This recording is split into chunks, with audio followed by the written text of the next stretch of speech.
Cuando hablamos de ser celosos, en el sentido bueno de la palabra, en relación a la divinidad, partimos de la premisa de que el único Dios verdadero no permite adulteración de su naturaleza ni de su carácter.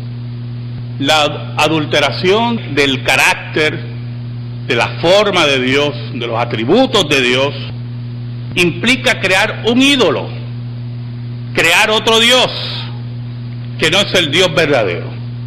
Los profetas, principalmente los profetas, fueron muy celosos con el carácter de Dios, porque uno de los graves problemas de Israel era su profunda idolatría y su violencia ante la naturaleza de Dios. Por lo tanto, se buscaba hombres y mujeres que fueran celosos del carácter de Dios, y cuando Dios levantaba profetas verdaderos, esos profetas perseguían que Israel siguiera a un único Dios, el Dios verdadero. Si usted me acompaña al libro de Daniel, capítulo 4, versículos del 34 al 37, vamos a hablar un poquito de un hombre el cual Dios tuvo que quebrantar para que entendiera el carácter de Dios, la naturaleza de Dios. Daniel 4, versículos del 34 al 37. Dice así la palabra de Dios, en el nombre del Padre, del Hijo y del Espíritu Santo. Mas al fin del tiempo, yo, Nabucodonosor, alcé mis ojos al cielo, y mi razón me fue devuelta, y bendije al Altísimo, y alabé y glorifiqué al que vive para siempre, cuyo dominio es sempiterno y su reino por todas las edades. Todos los habitantes de la tierra son considerados como nada, y Él hace según su voluntad en el ejército del cielo y en los habitantes de la tierra, y no hay quien detenga su mano y le diga: ¿qué haces? En el mismo tiempo mi razón me fue devuelta, y la majestad de mi reino, mi dignidad y mi grandeza volvieron a mí, y mis gobernadores y mis consejeros me buscaron, y fui restablecido en mi reino, y mayor grandeza me fue añadida. Ahora yo, Nabucodonosor, alabo y engrandezco y glorifico al Rey del cielo, porque todas sus obras son verdaderas y sus caminos justos, y Él puede humillar a los que andan con soberbia. Oramos. Dios bueno y Dios verdadero, venimos ante ti en el nombre de Jesucristo. Perdona nuestros pecados. ¿Cuántas veces te hemos sido infieles y tú permaneces fiel?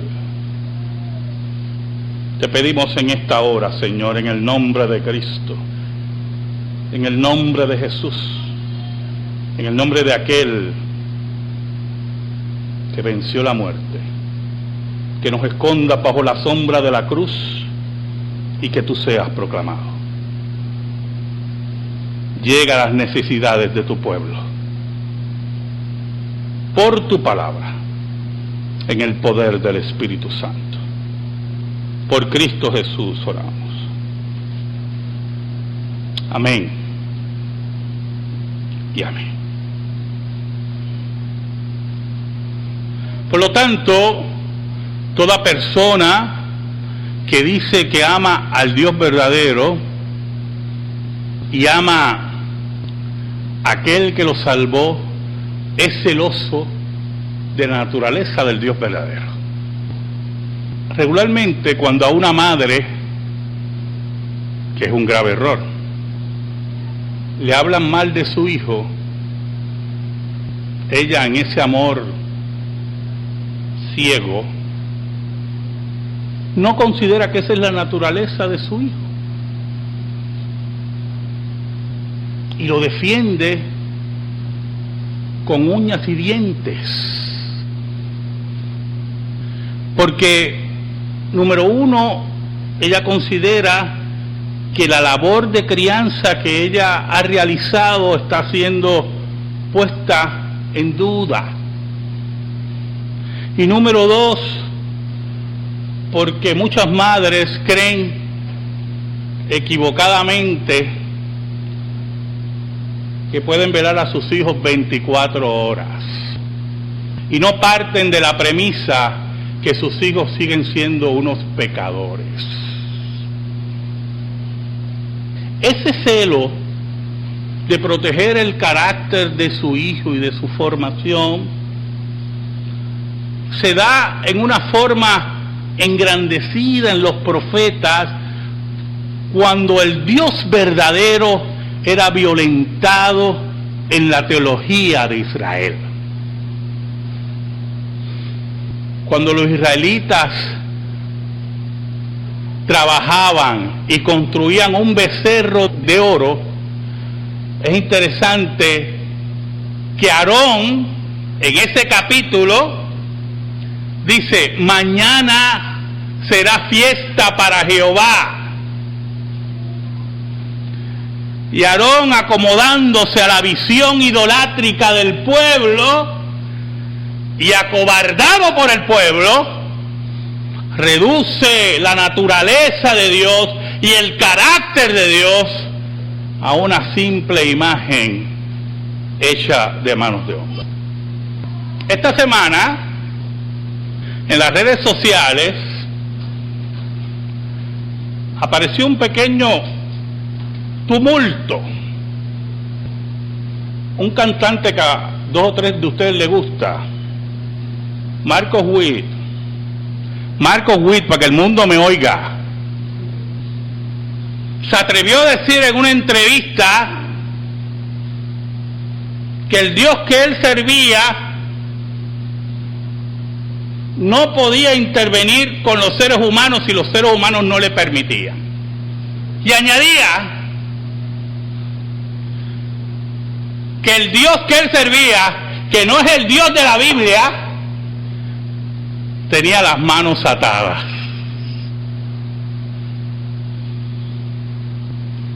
Y eso creó un tumulto, hermano, en las redes sociales. Porque los que son celosos de la naturaleza de Dios, los que son celosos de la Escritura, del Dios de la Escritura, saben muy bien que el ídolo que describió Marcos Witt es su ídolo, pero no es el Dios verdadero.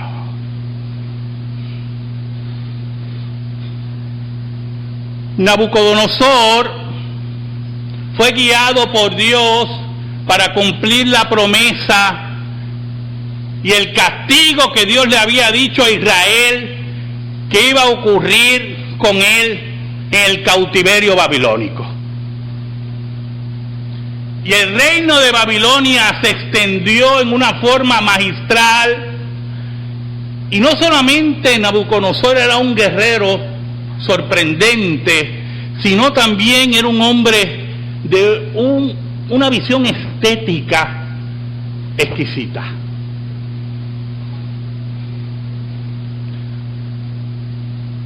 Los pocos palacios que podemos encontrar o que han encontrado los arqueólogos nos hablan de ese gusto especial de Nabucodonosor. Y los famosos jardines colgantes de Babilonia, dedicados a su esposa. Yo pensaba eso, hermano, los jardines colgantes dedicados a su esposa, que era una de las 7 maravillas del mundo antiguo. Y yo decía, caramba, y cuando uno le lleva una rosita, bendito, a la esposa, y le puso unos jardines colgantes. Oiga, qué cosa tremenda esa. Uno palidece, ¿verdad? Pero un día, este rey impío se paseaba en su palacio y su orgullo se elevó a niveles de blasfemia. Y la Biblia dice que Dios se cansó de él y lo tiró a tierra y le quitó la razón y lo volvió como un animal, y su orgullo fue destruido por Dios. Nosotros tenemos que entender que el Dios que nosotros servimos es el Dios que gobierna sobre todas las cosas. Y allí estuvo un tiempo importante, muy significativo. Algunos creen que Nabucodonosor estuvo en su locura 7 años. Y aquí entra un aspecto importante de la soberanía de Dios, hermano. Porque otros escritores dicen que es imposible que el reino de Nabucodonosor permaneciera por 7 años, y que no lo perdiera por su locura. No entendemos todavía la soberanía de Dios, hermano. Ningún rey sube y baja si a Dios no le da la gana. Y nosotros tenemos que entender que el control de Dios en los gobiernos solamente Él lo ejerce, y nadie puede quitar rey y gobernante si no es parte de Dios. En ese sentido, el principio de la soberanía de Dios no solamente estaba en el derribo del orgullo de Nabucodonosor, sino en el control de su gobierno, en la administración de su gobierno y en restablecer su gobierno. ¿Sabe? Varias personas escribieron en las redes sociales contra Marcos Witt. Uno de ellos fui yo. No le voy a decir lo que escribí, no fue nada, una oración muy corta, pero muchos empezaron a sacar versículos que hablaban del carácter y de la soberanía de Dios.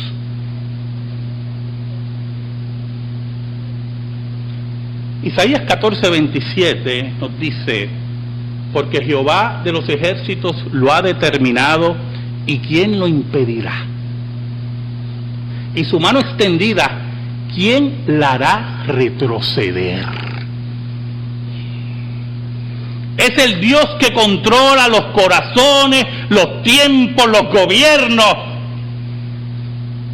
Es el Dios que controla la salvación de los suyos y la condenación de los impíos. Es el Dios que no puede ser retado, que no puede ser interrogado, que bajo ningún concepto puede ser mancillado. Cuando los impíos, vestidos de salmistas, vestidos de cantantes, violentan la palabra de Dios, si no hay un pueblo testigo y celoso de ese carácter de Dios, como los profetas, significa que no hay un pueblo que nunca conoció. En Job, capítulo 9, versículos del 5 al 10, la palabra de Dios dice: Él arranca los montes con su furor y no saben quién los trastornó. Él remueve la tierra de su lugar y hace temblar sus columnas. Él manda el sol y no sale, y sella las estrellas. Él solo extendió los cielos y anda sobre las olas del mar. Él hizo la Osa, el Orión y las Pléyades y los lugares secretos del sur. Él hace cosas grandes e incomprensibles y maravillosas sin número. En medio de su orgullo, muchos especulan cómo el reino de Nabucodonosor se mantenía. Y podemos dar razones humanas, hermano. Estamos hablando de un imperio, era el imperio mundial de ese tiempo. Y los políticos y los beneficiados del imperio mundial que rodeaban a Nabucodonosor no iban a perder su oportunidad. Y Dios utiliza cualquier medio para que su soberanía y sus actos sean respetados. El versículo 34, mire cómo dice: mas al fin del tiempo, oh, qué importante esa palabra, qué importante esa frase, mas al fin del tiempo. ¿Qué tiempo? Hermano, ¿qué tiempo? ¿El que le dio la gana a los médicos fatulos de Nabucodonosor? ¿O a los astrólogos ciegos de Nabucodonosor? No, el tiempo que Dios quiso, el tiempo que Dios estableció. ¿Sabe algo, hermano? Las pruebas que el creyente pasa, que nos habla Pedro, y Pedro utiliza palabras importantes para hablar de las pruebas, de gran peso. Dios las determina en nuestra vida para aquilatar nuestra existencia como cristianos. Ahora, muchas veces entendemos, me incluyo yo, como que la prueba está como extensa. Señor, como que esto está durando mucho. ¿Y sabe lo que significa eso, hermano? ¿Sabe lo que significa eso? Que usted no se conoce, ni yo me conozco.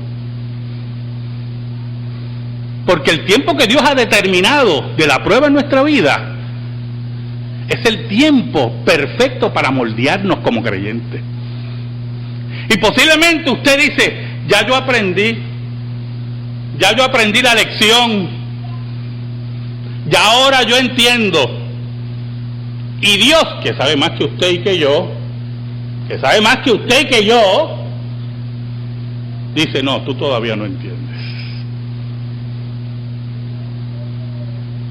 Tú todavía no entiendes.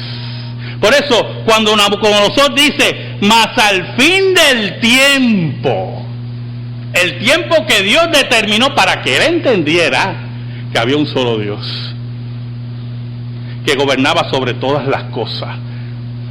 Todo aquel que se rebela contra las pruebas de Dios, todo aquel que se rebela con la disciplina de Dios, no camina correctamente hacia la santidad. Nabucodonosor dice: yo, Nabucodonosor, alcé mis ojos al cielo y mi razón me fue devuelta, y bendije al Altísimo y alabé y glorifiqué al que vive para siempre, cuyo dominio es sempiterno y su reino por todas las edades. Ahí Nabucodonosor entendió que no era él el que construía un reino, que no era él el que había levantado a Babilonia, que Dios, el Dios soberano, era el que había construido la historia. Y entendió que sobre su reinito de tierra, ¿qué es ahora el reino de Nabucodonosor? ¿Qué es ahora, hermano? Recuerdos arqueológicos. Eso es lo que es el reino de Nabucodonosor ahora. ¿Dónde está el reino de este rey? En la pala de un arqueólogo. En los libros de historia. ¿Dónde está el reino de nuestro Dios? ¿De quién se habla más? ¿Del Dios de la Biblia o de Nabucodonosor?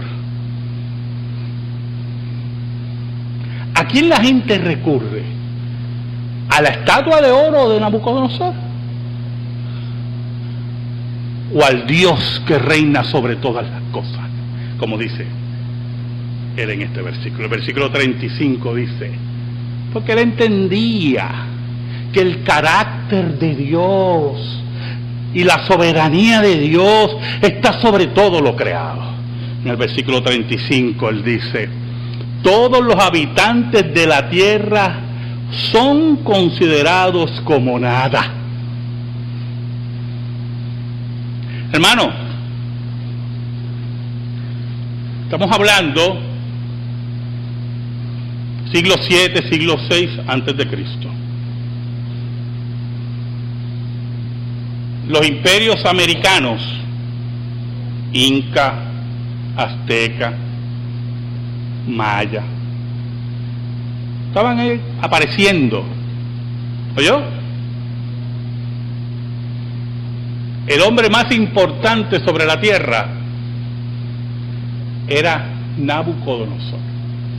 El hombre más poderoso sobre la tierra, el que tenía los armamentos, era Nabucodonosor.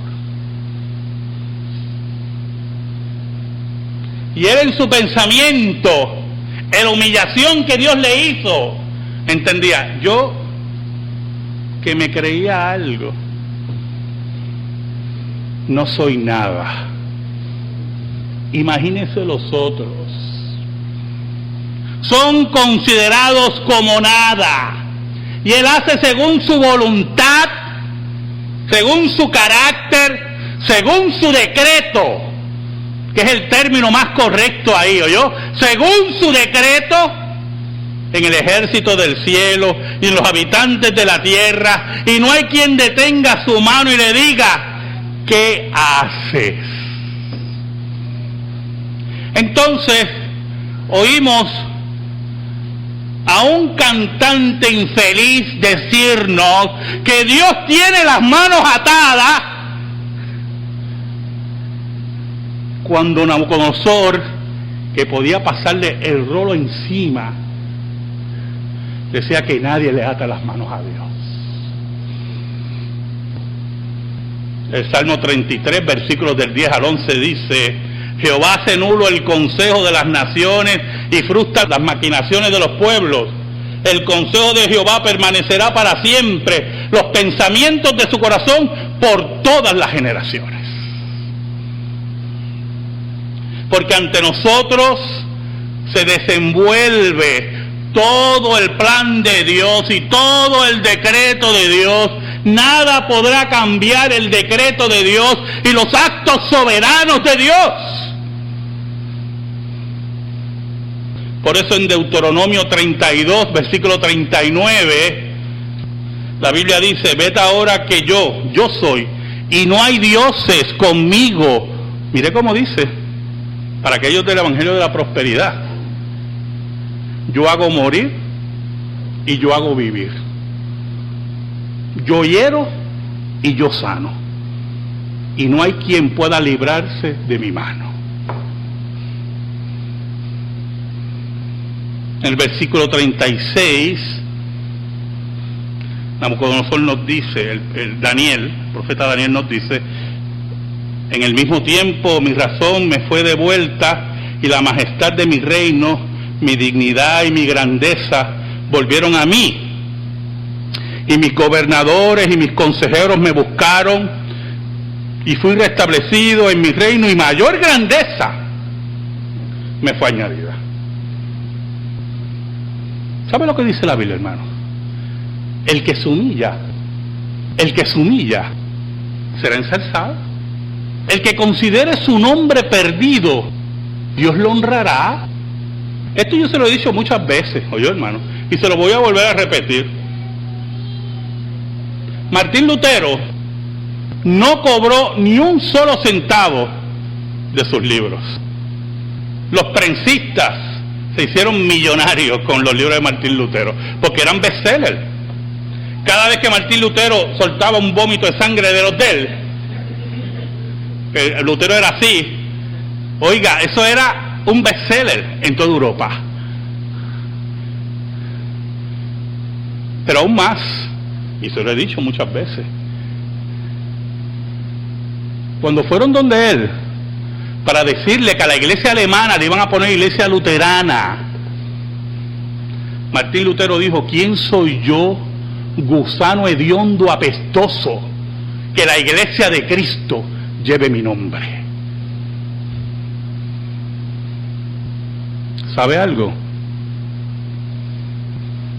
Después de Jesucristo, Martín Lutero es el personaje que más se ha escrito y se ha mencionado en la historia.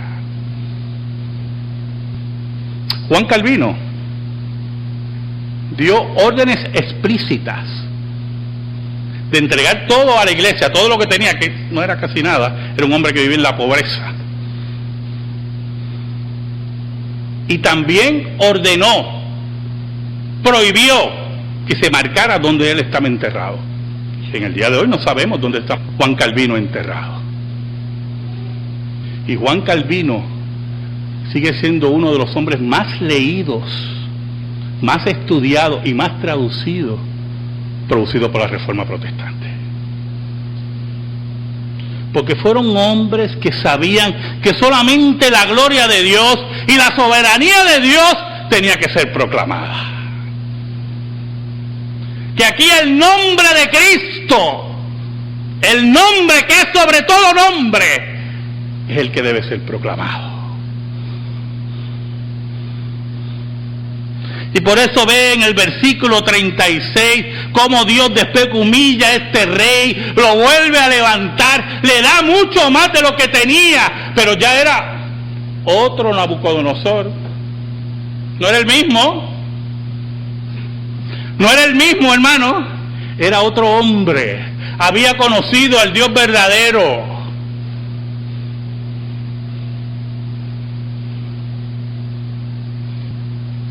Es como la historia que ustedes también conocen.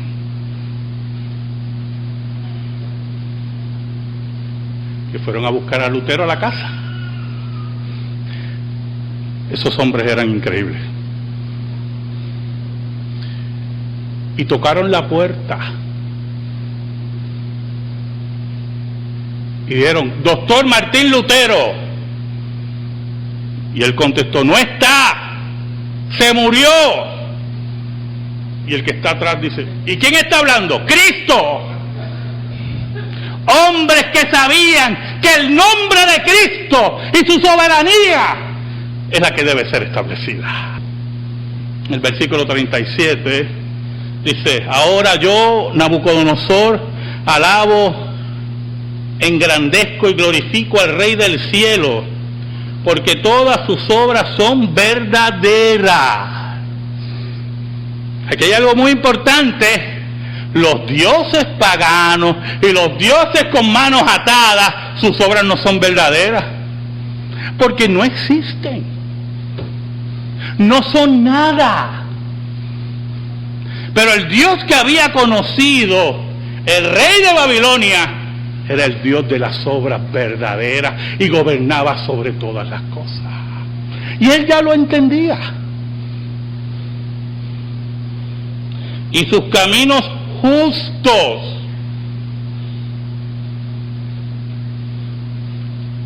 Justos. ¿Cuántas veces usted ha estado en una prueba y se le ha colado el pensamiento impío? Esto no es muy justo. O empieza a meditar en sus obritas de 5 y 10. Oye, yo que ofrendo así, yo que hago lo siguiente. Hermano, pero ¿quién es usted? Ahí lo dice, menos que nada. Ese es usted, ese soy yo.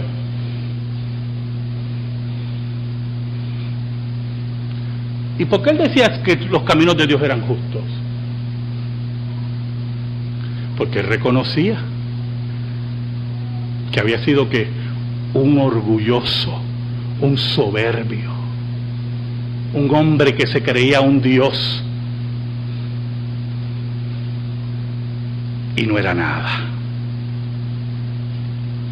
Y añade, y él puede humillar a los que andan con soberbia.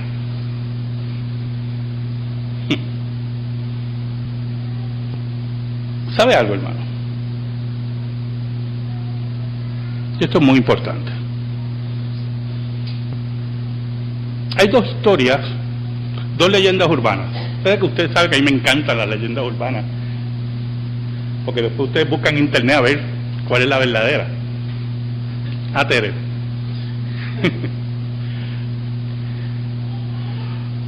Cuando el primer cosmonauta ruso dio la vuelta a la Tierra, la primera leyenda urbana que se regó fue que él dijo: no veo a Dios. Y todos nosotros la repetimos, incluyéndome a mí. Pero hace poco, hace un año, estaba leyendo de esa hazaña, cómo los Estados Unidos pues se volvieron locos, porque esto es una carrera de 2 locos que no van a pasar de Marte. Estaba oyendo los otros días un especial sobre los combustibles líquidos que existen, ¿verdad? Con los combustibles líquidos que hay ahora, de Marte no pasamos. Y la fuerza nuclear, la energía nuclear, no sirve para los vuelos. Qué interesante. Pero hace un año leía que Gagarin siempre fue un miembro de la Iglesia Ortodoxa rusa y un creyente en Dios, que era imposible que él hubiera dicho: no veo a Dios. Usted escoja la que usted quiera. Si es de derecha, dirá que los rusos dijeron: no veo a Dios. Si usted es de izquierda, dirá: no, es esa. Hay solamente un problema: que los rusos, escuche bien, los norteamericanos, los de Arabia Saudita, que ya anunciaron su viaje a Marte no tripulado, la India, la China, todos los que tengan aspiraciones aeronáuticas, todos ellos, hermano, todos ellos, con sus poderosas naves y sus grandes ingenieros y científicos y sus profundos estudios en física, en química, en todo lo relacionado con los vuelos espaciales, ninguno va a pasar del punto que Dios diga: de aquí tú no pasas, de aquí tú no pasas. Porque el que gobierna en los cielos y en la tierra es el Dios de Nabucodonosor. Y la Biblia dice que Él controla los astros y la tierra. Y no hay nadie que le diga: ¿qué haces? Amén. Gracias te damos, Señor. Gracias te damos por tu palabra eterna. Te pedimos, Señor, en el nombre de Cristo, que esa palabra sea depositada en nuestra vida y en nuestro corazón. En el nombre de Jesús oramos. Amén y amén.